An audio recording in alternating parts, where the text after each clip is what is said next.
Pastaj ke këtë përgjegjësinë tjetër, pesha e fjalës është ndryshe, është më tepër kur je në opozit. Kështu që mendoj që do t'i mbaj këtë pritshmëri të një deputetit i cili mund t'i peshoj fjala sa duhet, aq më tepër për të qenë një deputet i lirë, se për mua ka shumë rëndësi kjo. Do të pyes për këto, pas kemi shumë deklarata të forta po bëm, po e para njëherë unë të uroj për zgjedhjen, të kam uruar edhe kështu privatisht, po të uroj edhe publikisht. Bravo, shumë skeptik ka pasur, po ti ja dole u zgjodhe deputet dhe kjo është fitore. Shumë baste, jo thjesht ja vë dhe basta. Po ja vë dhe basta, po ishte normale, flasim, do të thënë, e di çka ka menduar, po ti ishe ti kandidat te Partia Demokratike nuk bëhesh deputet. Kjo është sfidë më e madhe që ke bërë. Por unë kam përshtypjen që po të isha atje, para njerë kështë di se cila listë do ishe njerë, do ishe në Korçë, do ishe në Tiranë, kjo nuk duhet. Do ishe në listë hapur, kjo nuk diskutohet, dhe pastaj merr me se ç'ndodhte në atë parti. Megjithatë ti kalove një sfidë dhe urime për këtë dhe bravo e madhe për gjithë atë që ke arritur. Faleminderit shumë, vlerësoj. Tani, vetë si ndihesh tani, arritët atë, ju kishit synime të mëdha, sepse edhe sondazhet kryesisht barometrit, sepse ai ishin nga sondazhet më serioz që ka pasur Shqipëria të paktën vitet e fundit. Që doli. Që Iran kok, jo doli, po Iran kok. Edhe ata kishin pak më shumë se sa 2 deputetë, dhe përqindja, se kjo përkthet 3% sa është saktë ajo. Po ju vetë kishit pritshmëri realisht më shumë? Po kishim pritshmëri, absolutisht. Kishim pritshmëri pak më të madhe, megjithëse rezultatet që morëm në kushtet e këtyre zgjedhjeve dhe çfarë dolim pas në kutis, ne e shohim si një rezultat inkurajues në atë që ne shikojmë si një projekt politik afatgjatë. Kemi marrë 49.006 vota në total, me gjithë votën e diasporës. Është goxha si 49.000, se kjo 43.070 është pa diasporën? Është pa diasporën. Është pa diasporën. Do të në total janë 49.000 6 vota. 6 vota. Po ata të KQZ-s s'kam se ndajnë këtë tani, se kuptojte. Tabela përfundimtare, thotë atje, E kam bërë 2 tabela, një për vendin, nëse nuk. Po jo, fakti nëse ja diaspora, do kishte deputet e saj, unë kuptoj, do ishte një qark më vete. Okej, po s'ka vlerë. E bën të ndarë, po s'ka rëndësi. Si total votash është rreth. Jo, 49.000 nuk është pak. Patjetër nuk është pak. Është dhe një votë që po të lexohet kuti për kuti, do të thotë mjaft domethënëse, ne kemi vota në çdo kuti pothuajse, në gjithë Shqipërinë. Një shpërndarje kombëtare, është një votë urbane përgjithsisht. Këtu në lagjen ku jeni dhe ju që keni zyrat, Komuna e Parisit, ne jemi mbi 10% votave. Sa? Mbi 10% votave. Në Bashkinë e Tiranës, si bashki, ne jemi afërsisht 8% votave. Pra ne kemi marrë mbi 20.000 vota. Ç'a ndodhi Erald? Unë vetë nuk e kam kuptuar dhe nuk e vetë ta them këtë, bile kam thënë dhe nuk e kisha këtë pritshmëri. Pse? Sepse jo, më fal, parti e re, parti e shkputur nga PD-ja, parti që për të vërtetës Agroshe dhe ju ishit figura, të tjerë nuk është se ka një personazh aty spikat, për shembull nuk është se të kishit 10-20 figura që me të vërtetë. Dhe koha e shkurtër e përgatitjes, Dhe koha e shkurtër. Ne në datën 1 qershor kemi një vjetorin e mbledhjes së parë, themelit. Pra, një vit tani keni arritur të. Praktikisht jo, po u zyrtarizuam diku nga tetori, se dona dhe procedura, kështu që 6 muaj parti ishim. Në zyrtarisht 6 muaj. 6 muaj në tetor u zyrtarizuam. 6 muaj parti dhe të marrësh 2 deputet, me thënë drejtën. Dgjoj, e di që shumë madje edhe na kanë sulmuar për të gjë, kemi që ndërmjet sulmuar në fushat që nuk do nxjerrin as si deputet, është jo thjesht një projekt i maxhorancës për të përçarë opozitën, e ku diun se çfarë. Dhe, po themi, kjo diskutimi publik në tërësi. Por, ne kishëm besim të thellë të gjë, flistim, bëm një fushat model, ndryshe, me një qartësi dhe ideologjike, edhe me synimin tonë, duke folur njerëzve ndryshe, dhe morëm një votë vërtet shpesdhënëse. Një votë kryesisht urbane, në çdo qytet. Pse e thekson këtë urbane? Po pse po t'ishe rurale? Po nga vjen ndryshimi, Landi. Ndryshimi vjen nga qyteti. Pra ne kemi marrë votën që është jo, e ka fjalën që zona rurale ka filluar të kurret, nuk është se ka. Po e dim që është një votë e ndikuar për shkak të interesave të vogla. Fshati gjithmonë ka votuar për pushtetin, apo jo? 91-shin ku i fitoi PD-ja deputetët? Gjitha në qytet. Sigurisht. 92-shin bëri ndryshimin e madh. Pra ndryshimi vjen nga qyteti. Aty bëhet jeta politike. Ndaj themi ne që është një vot inkurajuese për të ardhmen, edhe në atë që synojmë për të. Po të bëj pyetje të drejtë për drejtë. Pse fituat? Se kjo është fitore e madhe, nuk është se morë 2 deputet. Pse fituat? Se nëse ne analizojmë thellë, pastaj është, do të thënë çfarë mund të bëni ju stëti që pse fituat? Fituan besimin e njerëzve Landi. Po pse? Ç'a bët ju? Ç'a bët ju që i bët njerëzve për votuar? Me integritet, folëm njerëzve për një vizion ndryshe nga ai që kanë parë të 3 dhe 4 vjet. Që të tjerë çfarë thoshin të fushat? Thoshin që po të marrim qeverinë do bëjmë këtë. Ne thoshim të kundërtën. Qeveria është problemi. Ne do heqim dorë nga ky model. Shqipëria është e korruptuar, e varfër dhe nga vendet me korrupsionin më të madh në Evropë, pikërisht se qeveria vendos se kush pasurohet e kush jo. Kush do të punojë e kush jo. Qeveria vendos gjithçka këtu. Ne thoshim që jo, është e kundërta. Nëse ne duhet Ti duhet të thënë që ju besuan pikërisht për këtë? Po patjetër. Edhe integriteti jon, mënyra jon e punës, qartësia jon, të gjitha bashkë është në kombinim, politika është në kombinim, faktorësh dhe A keni një bastion tuaj tani? Tirana mund të konsiderohet 10%. Në lagjet veçanta, siç përmenda unë këtu ku jemi, por ne jemi 21.000 vota vetëm në Bashkinë e Tiranës. Pra ne kemi marrë më pak se 4.000 vota në Kamës, Vorë, Rogozhin, Kavaj. Në zonat sa më larg kemi marrë shumë pak. Tani, në momentin i parë kështu kur e kuptove që fitove. Po. Ç'a të erdhi në mend? Ç'a thënë ato momente?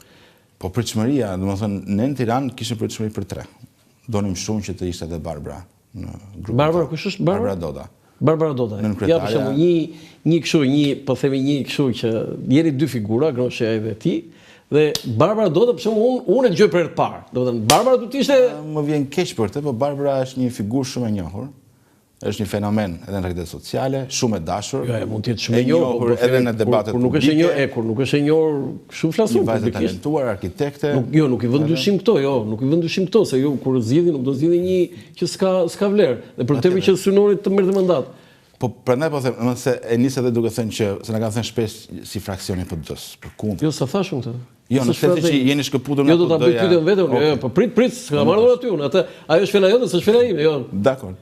Pra, unë po them që ne jo thjesht kemi bërë surprizën në këto zgjedhje dhe e thoshim që ne do bëjmë një surprizë, por projekti jon politik është një projekt politik serioz, jo vetëm për nga rezultati e votës, por edhe nga e qasjes. Një falënderim për institucionin monetar Manigrama Kinvest që mbështet emisionin Dekalog këtu në Dritare TV me sloganin e njohur, transfero shpejt, gjithmonë shpejt, kudo dhe kurdo.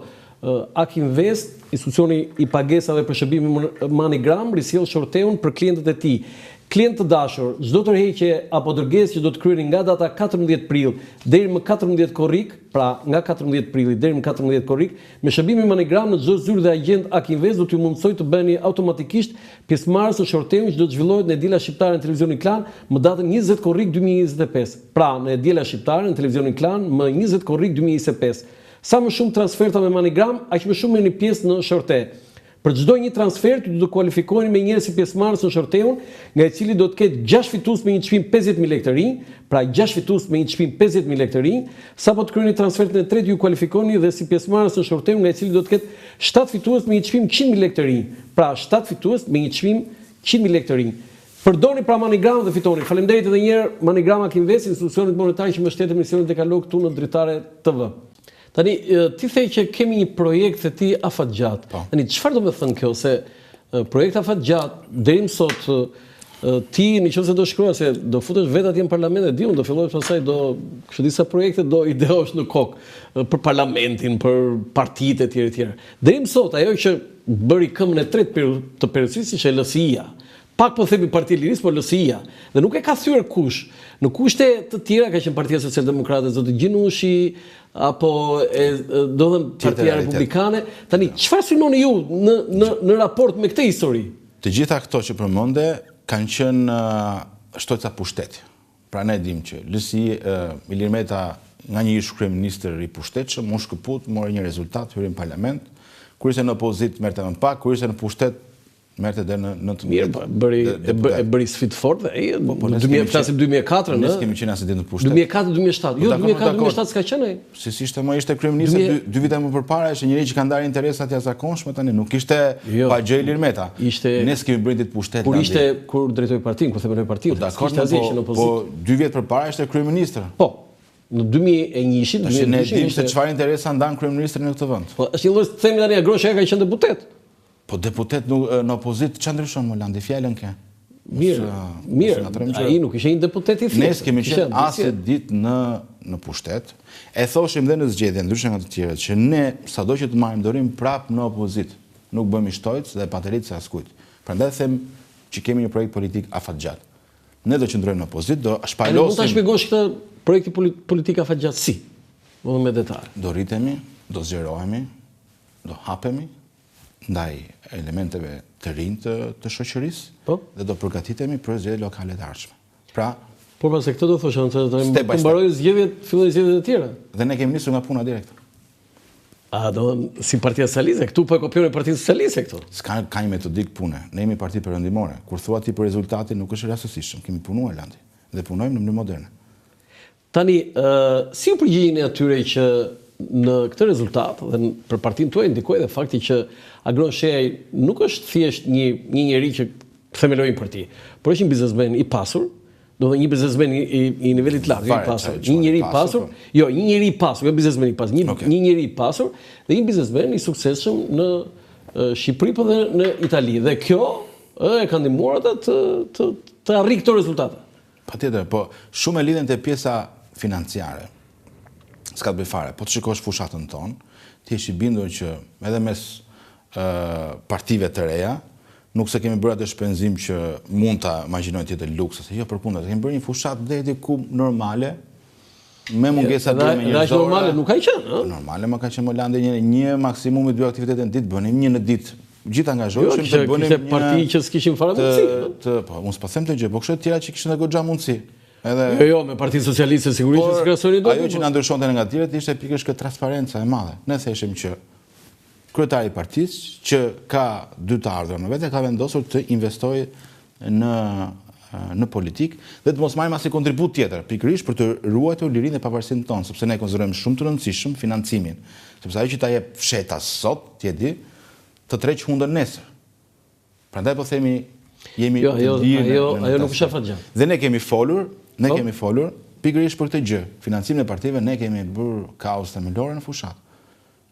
Ju i keni publike financimet e aktivitetet të gjitha? Po gjithë, do shikosh A mund të jepni një faturë sa ka shkuar fushata ju? Nuk di ta them tani me detaj këtë gjë, di që po përgatitet ai raporti. Dhe do bëjmë publike? Po bëjmë publike se i nxjerr edhe KQZ-ja. Por ti fare mirë mund të shikosh këtë gjë. Të gjithë rakordimin e aktiviteteve me shpenzimet tona që janë reale. Po të shikosh të PD-s të PS-s për shkakun, veçanërisht të PS-s. Është gati 30 apo 20 herë më e ulët, domethënë, me shpenzimet reale që bën. Jo, dakord se ty besoj të kujtohet miliarderi Ross Perot që kandidoi për presidentin e Shtetit Bashkuar të Amerikës dhe nuk fitoi. Bile në raundin e dytë mos gaboj u tërhoq pikërisht se kuptonte që ishte futur në një garë që nuk fitoi dhe nuk është gjithçka paraja. Por për atë që ti kupton dhe mendon, ku e pati suksesin kryetari yt, sepse aty fillon drejtimi tani, është normale ka, nuk mund të themi tek besueshmëria dhe integriteti i tij. Është i vetmi që ti nuk mund ta cënoje dot, në kuptimin pavarësisht akuzave të shumta, askush nuk e besonte akuzat ndaj tij. Agroni është një djalë i bër vet, ja ka dalë vet, ka bërë një perandëri në biznes, por ka bërë me forcat e veta, vetëm në sa të një ideje, pa kur lidhje me shtetin apo me individ tjetër.